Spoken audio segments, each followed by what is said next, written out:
I know we say this every year, but I really can't believe that Ramadan's already here. It does not feel like 11 months has passed since the last Ramadan. SubhanAllah, it just gets quicker and quicker every year. For the last 2 Ramadans, I've already made videos on how to prepare for Ramadan. And to be totally honest with you guys, this one's going to be pretty much the same as the last ones. Because the way to make the most out of Ramadan doesn't really change. It's the same formula. It's simple.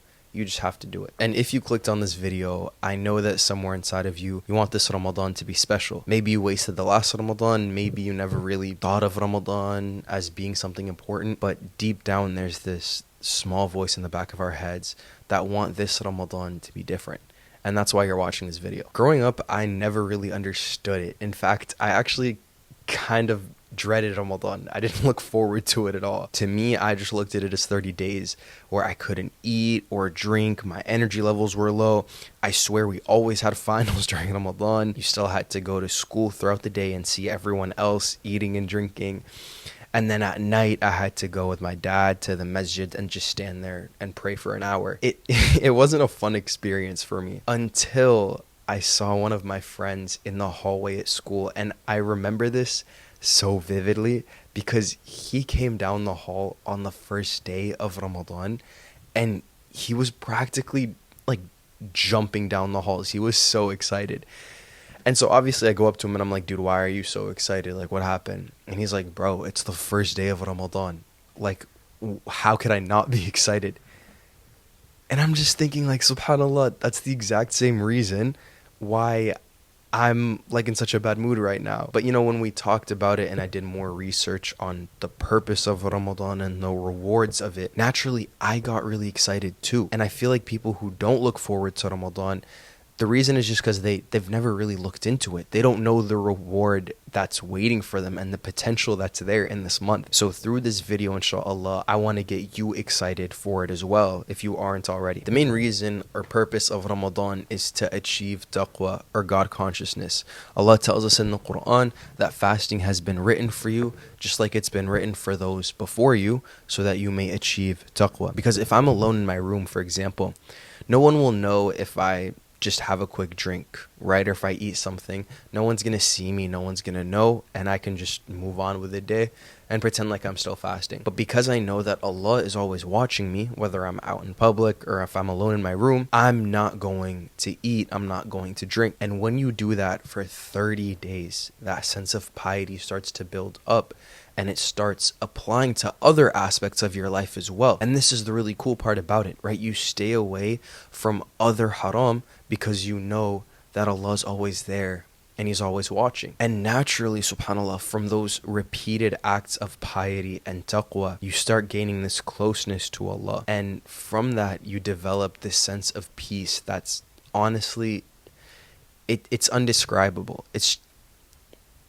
You only really understand it if you've ever felt that sense of peace and closeness before. And that feeling, that is why we're so excited for Ramadan, because it's so easy to attain that in this month. One of my favorite ever quotes from Abu Hanifa is where he says, if the kings and the royals knew of the pleasure that we're in, they would send their armies to fight us with their swords and take it from us. The interesting thing is, what joy, what is he talking about? These are Bedouin Arabs. That this pleasure, this wealth that he's talking about, it's not monetary. They're not rich. They're the exact opposite. This pleasure that he's talking about is the closeness that you get to Allah, that peace that you get from that. And subhanAllah, if you think about it, these kings, they have everything that they want from this dunya. They have the riches, they have the power, they have the women, they have the status. But subhanAllah, you start noticing that the successful people in this dunya, a lot of them are actually just very miserable. They're very depressed because there's no inner peace. أَلَا بِذِكْرِ اللَّهِ تَطْمَئِنُّ الْقُلُوبِ.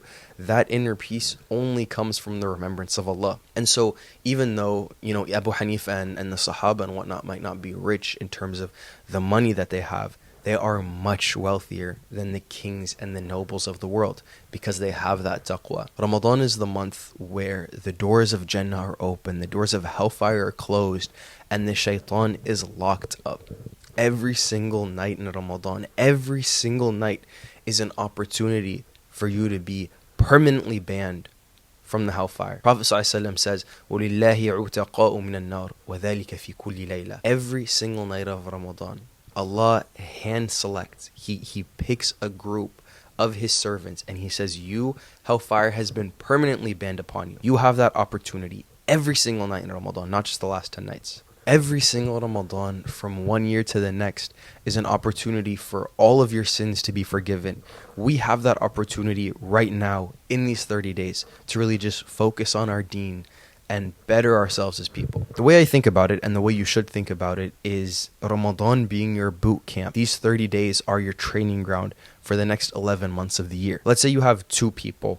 One of them trains every single day outside for hours, whether it's raining, whether the sun's out, whether it's snowing, whether it's windy, it doesn't matter. He's always out there. He's always training no matter what. And then you have someone else who's always, in his nice, cozy little office with his suit and his cup of coffee in his room temperature room. If you took both of these people and you put them out in the rain, or if you put them in a difficult situation, who's going to fare off better? The person who is always training, he isn't going to suffer at all because this is his normal condition. This is his environment. This is what he's used to. It's not a struggle for him. Think of Ramadan the same way, where it's 30 days where we absolutely push ourselves physically, mentally, and spiritually to better ourselves as people, to make it easier for ourselves outside of Ramadan. Because you've already been doing so much ibadah in these 30 days. You've been reading Quran every day, you've been praying, you've been going to the masjid. What Allah asks for outside of Ramadan is so much less. So it's easy for you now. Now when that girl walks by on campus, you go, nope, I've been lowering my gaze for the last 30 days. I can do another day. No problem. Those are just some of the benefits that you're going to get from Ramadan. But this is very important. You are not going to have a successful Ramadan if you don't start preparing for it right now. You can't just keep the same habits and lifestyle that you're doing right now and then just expect that on the first day of Ramadan to just suddenly be this super productive, super pious Muslim who's always in the masjid 24/7 doing qiyam, fasting's no issue. That's not how life works. That's not how anything works. You have to train yourself. If you want a certain level of piety and spirituality in Ramadan, then you have to work on that before Ramadan even starts. You have to read a little bit of Quran every day. You have to be more diligent with your prayers. You have to start maybe giving charity every day. That way when Ramadan actually comes, you can be that super religious, super pious, super productive Muslim that you want to be. But that's exactly what this video is for. We're going to go over 5 ways where you can start preparing from now so you can have the best Ramadan that you have ever had, inshallah. This first one is so important, but I low-key feel like it's talked about the least, and it's getting rid of your bad habits. We all know about your prayer, your fasting, your increasing in your Quran, all that stuff. But if you have bad habits, if you have sinful habits that you carry into Ramadan, it's going to spoil those deeds that you've done. It's going to spoil all the khair and the reward that you might get from Ramadan. If you're praying, you're fasting, you're doing all this good, but then you're also watching haram, or you're cursing, or you're just wasting your time, it's not going to be the best Ramadan that you could have had. Umar Sulaiman always says, and I love this quote, an ounce of cure is better than a pound of prevention.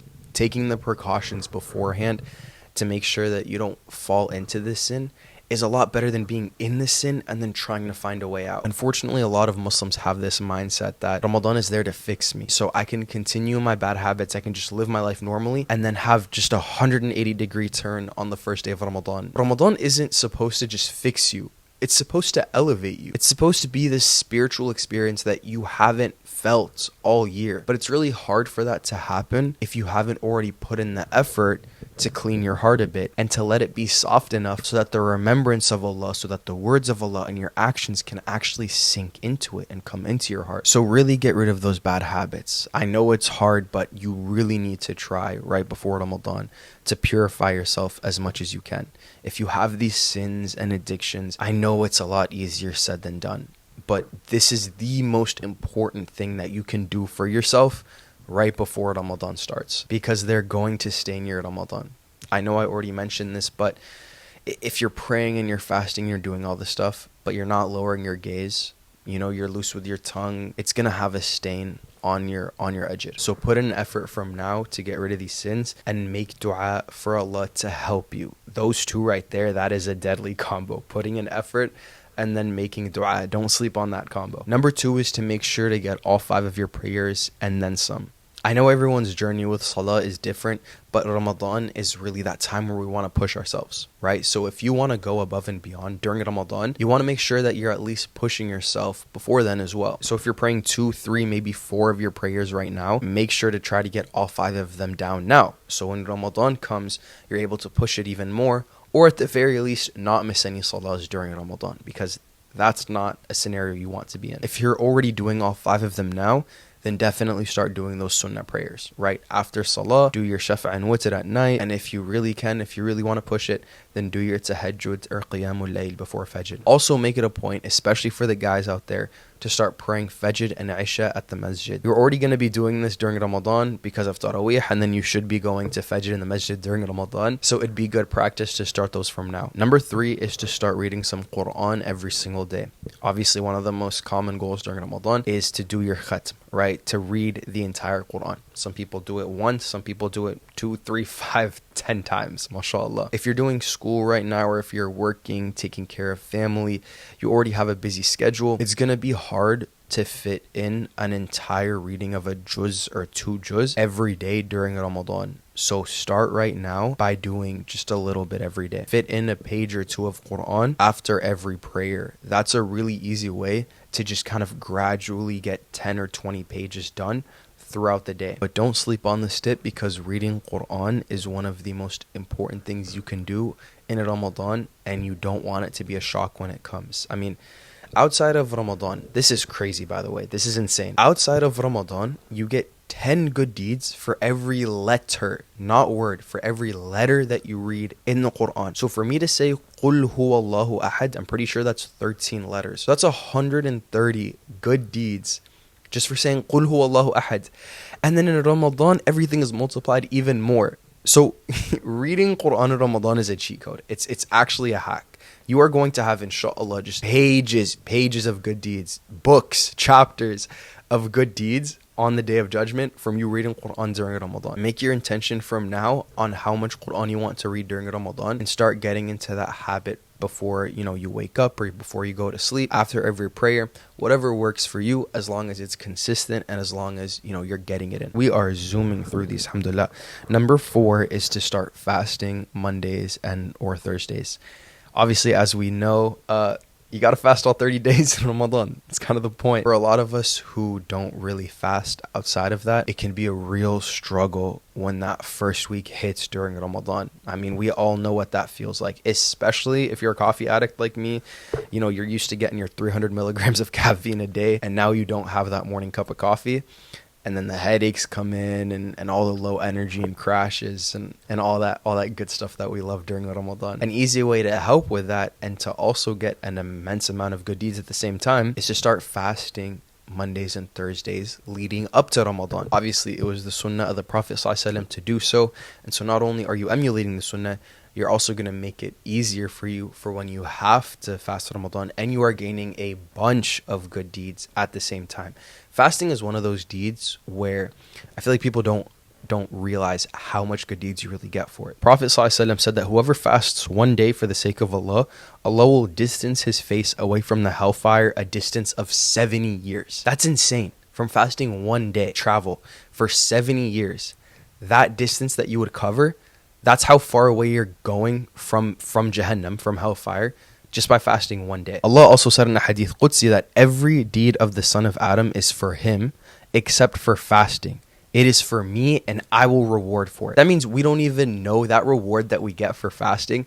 It's saved. It's reserved for us on the Day of Judgment. And on that day, then we'll see the reward that we get for fasting. Allah literally safeguards it and keeps it for us on that day. So if you can, definitely start getting in some extra fasts before Ramadan starts. And then last, but definitely not least, is to be disciplined in your sleep schedule. If you want to make the most out of Ramadan, you're going to have to pray Tarawih at night. You're going to have to wake up to pray your Qiyam and your Fajr and all that good stuff. If you're not diligent and disciplined with your sleep schedule in Ramadan, you are going to suffer. You're either going to suffer or you're not going to make the most out of Ramadan. One of the two for sure. I understand the whole vibe, of course, after Taraweeh, going to post move with the boys. I'm not saying don't do all. I mean, I guess I am kind of saying don't do that.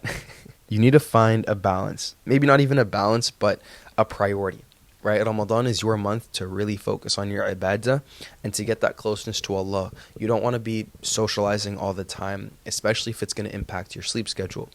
If your sleep schedule allows for it and you're able to take a 1 to 2 hour nap during the day, that is great. But for most of us who are in school or who work, that usually isn't an option. So we have to rely on being very diligent with our sleep at night. And to be totally honest, especially in the last 10 days of Ramadan, you're probably going to be sleep deprived anyways. And in my opinion, that's okay. It's okay to push yourself and sacrifice a little bit of that sleep for a greater reward, especially in the akhirah. But what I'm mainly talking about is, all those useless hours we spend at 2 a.m. watching TikToks, watching YouTube videos, even FaceTiming friends. There's more purpose and potential to Ramadan than just that. You have to be so productive and diligent with every minute that you have in Ramadan.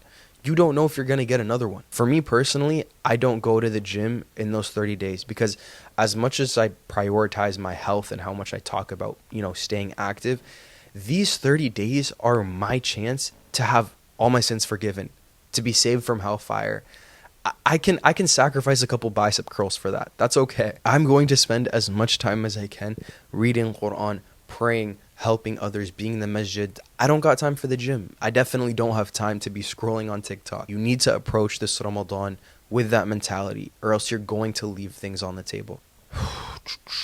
And yeah, I guess that's pretty much it.